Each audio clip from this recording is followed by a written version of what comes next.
সাপটা মারা যায়, আর তুমি এটাকে ছুতে একদমই চাইবে না, কারণ এটা একটা ফাঁদ। পরিচিত হও রিংখালসের সাথে।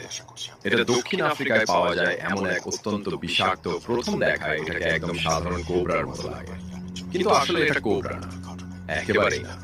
আর এই ব্যাপারটাই এটাকে আরো অবাক করে তোলে, কারণ এটা নিজের বিষ তুতুর মতো ছুড়ে দিতে পারে। হ্যাঁ, ঠিকই শুনেছ, এটা একমাত্র নন কোবরা সাপ যে এভাবে বিষ ছুড়তে পারে, আর সেটা প্রায় 2.5 মিটার পর্যন্ত যেতে পারে। সবচেয়ে ভয়ঙ্কর ব্যাপার, এটা সরাসরি চোখ লক্ষ্য করে বিষ ছুড়ে দেয়, যা তোমাকে অন্ধ করে দিতে পারে। কিন্তু যেটা এই সাপটাকে অন্যদের থেকে আলাদা করে, সেটা হলো এর অভিনয় দক্ষতা।